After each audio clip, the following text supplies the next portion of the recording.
இந்த முதல் விஷயம் சொல்லிடுறேன். மற்ற தொகுதிகளெல்லாம் ஒரு தேர்தல் நடந்து சுமூகமாக ரிசல்ட் வந்துடும். இந்த தடவை கரூரில் ஒரு பெரிய கன்ஃபியூஷன் வர வாய்ப்புகள் ஜாஸ்தி. என்ன காரணம்?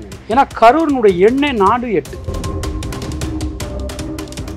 ஜோதிமணி அவங்களுடைய நட்சத்திரம் சித்திரை நட்சத்திரம் துளாராசி. அதை பொறுத்தவரை இப்போ ஒரு ப்ரெசன்ட் சிச்சுவேஷன் அவங்களுக்கு ரொம்ப ரொம்ப நல்லா இருக்குது. ஜாதகப்படி நேரம் ரொம்ப ரொம்ப நல்லா இருக்குது. பூரம் நட்சத்திரம் எடுத்துக்கிட்டிங்க அப்படின்னா அவங்களுக்கு எல்லா விதமான கிரகங்களுமே அனுகூலமான இடத்துல உட்காந்துருக்கு. சோழி என்ன சொல்லுதுன்னு பார்த்து எவ்வளோ தூரம் சொல்கிறீங்க. கண்டிப்பாக போட்டி இருக்கும். KRL தங்கவேல் அதிமுகவை சேர்ந்தவர் தான்.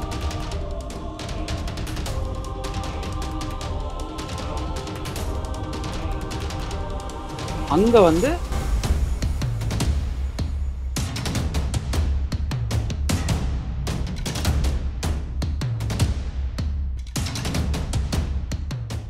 கரூரை பொறுத்த வரைக்கும் 4 பேர் களத்தில் இருக்கிறாங்க. நம்ம இன்னும் நிறைய பேர் இருக்கிறாங்க. 4 பேர் மட்டும் களத்தில் இருக்கிற முக்கியமான நபர்கள் அப்படின்னு சொல்லி எடுத்துருக்கிறோம். அதில் காங்கிரஸ் கட்சியை சேர்ந்த ஜோதிமணி, KRL தங்கவேல் அவர் அஇஅதிமுக, அப்புறம் பிஜேபியை சேர்ந்த செந்தில்நாதன், நாம் தமிழர் கட்சியை சேர்ந்த கருப்பையா. இதில் முக்கியமாக கவனிக்க வேண்டியது இருக்குது. ஏற்கனவே நம்ம திருச்சியை பற்றி பேசும்பொழுது அங்கேயும் கருப்பையா பேசணும், அதிமுகவை சேர்ந்தவர் அப்படின்னு சொல்லி பேசணும். அங்கேயும் பார்த்தீங்கன்னா செந்தில்நாதன் இருக்கிறார்.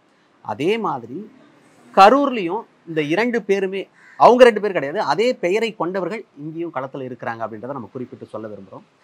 இவர்களுக்கான வெற்றி வாய்ப்பு எந்த அளவுக்கு இருக்கிறது அப்படிங்கிறத பற்றி தான் பெருங்குளம் ராமகிருஷ்ணன் நம்மக்கிட்ட பகிர்ந்துக்கிட்டு இருக்கிறாரு. இப்போ நிறைய விஷயம் நம்ம சொல்லியிருக்கிறாரு. கூடுதலாக அவர்கிட்ட கேட்டு தெரிஞ்சுக்க போகிறோம். சொல்லுங்கள், எப்படி இருக்குது இந்த கரூர்? 2 விஷயங்கள் சொல்கிறேன். முதல் விஷயம், இத்தனை தொகுதி நம்ம பேசினோம். ஆமாம், கரூர் வரும்போது உங்களுடைய பேரில் ஒரு தடுமாற்றம் வந்துருச்சு. ஆமாம், ஒன்று. இன்னொன்று, 2வது விஷயம், நம்ம ஒரு ஒரு ஒரு ஜோதிடம் பார்க்கும்போது ஜோதிடத்தில் பலன்கள் சொல்கிறதுக்கு பல விஷயங்களை நாம் எடுத்துப்போம். இப்போ உதாரணமாக நிமித்தம்னு சொல்லுவோம். நிமித்தம்னா தூய தமிழில் சகுனம் அப்படின்னு சொல்லுவோம். இவ்வளவு நேரம் நம்ம இப்போ ஒரு ஒரு வெளி இடத்துல உட்காந்து நம்ம பேசிக்கிட்டு இருக்கோம். இவ்வளவு நேரம் காக்காய் கத்துச்சா? இல்லை, இப்போ கத்திட்டு இருக்கு.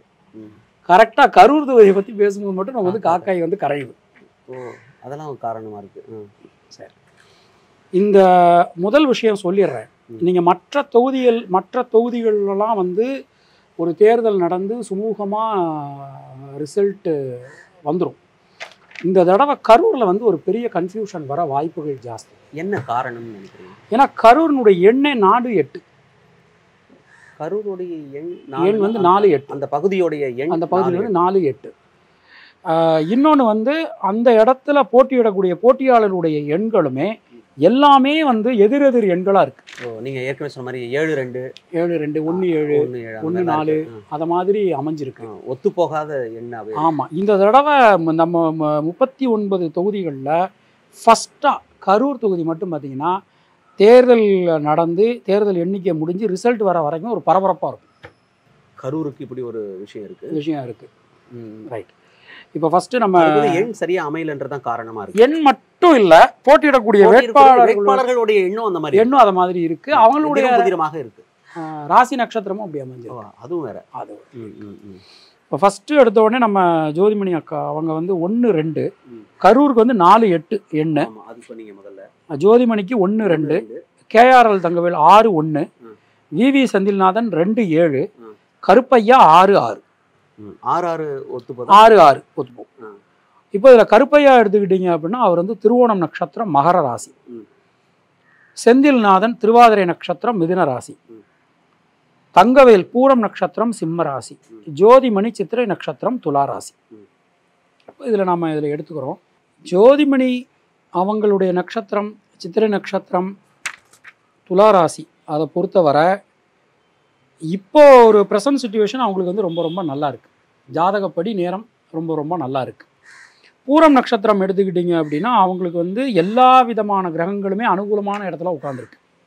அது எலெக்ஷன் நடக்கும்போது சிம்ம ராசி பூர நட்சத்திரம் சூரியன் உச்சமாயிடுவார். சூரியன் உச்சம், ராசிநாதன் உச்சம்.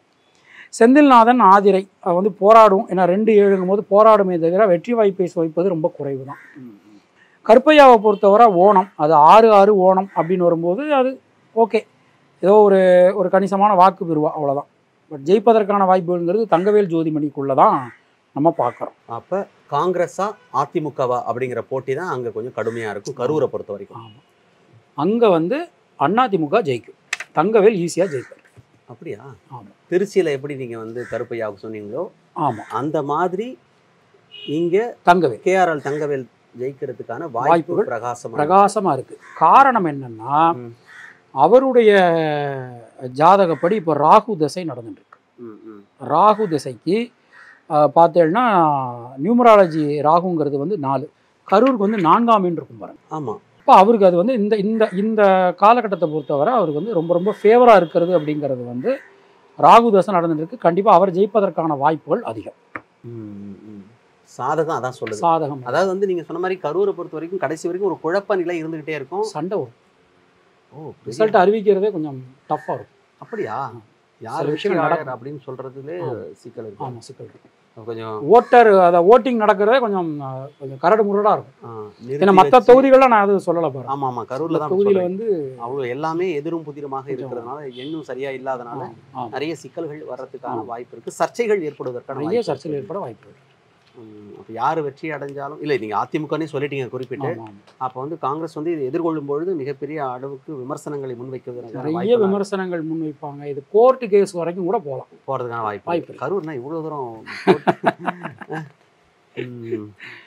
நல்ல ஊர், தமிழ்நாட்டினுடைய மொத்த பணமும் அங்கே தான் இருக்கு. இருந்தாலும் இந்த தடவை மத்திய மண்டலத்தில் வரக்கூடிய ஒரு முக்கிய விஷயம்.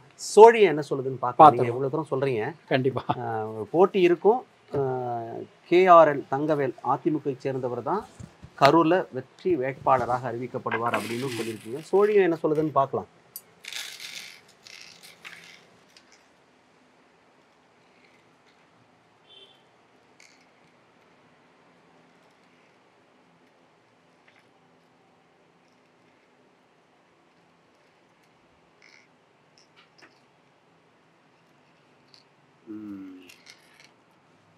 கிட்டத்தட்ட இது நமக்கு 3ஆவது தடவை வருது, கும்பம் வருது. இப்போ அவர் தங்கவேல் ஜெயிச்சாலும் கூட அந்த வெற்றி என்பது ரொம்ப சுலபமாக கிடைக்காது. கண்டிப்பாக ஏதோ ஒரு ரீதியில் அங்கே வந்து பிரச்சனைகள் கண்டிப்பான முறையில் வரும். வெற்றி அடைந்தாலும் இப்போ நீங்கள் முன்னாடி எண்ணு வச்சு பார்க்கும் பொழுதும் வாய்ப்பு அவருக்கு தான் இருக்கு. கண்டிப்பாக சோழியை பார்த்து தான் சொல்லுது. ஆனால் கடுமையான ஒரு போராட்டம் அங்கே இருக்கு. நட்சத்திரமும் அதான் சொல்லுது. கடுமையான போராட்டம் கரூரை பொறுத்த வரைக்கும் உண்டு. எளிதாக வெற்றியை யாருமே பறிக்க முடியாது. அதில் கூடுதல் வாய்ப்பு அப்படின்றது தான் கேஆர்எல் தங்கவேலுக்கு இருக்கு. அதிமுகவை சேர்ந்தவருக்கான வெற்றி வாய்ப்பு இருக்கு அப்படின்னு சொல்லி கரூரை பொறுத்த வரைக்கும்.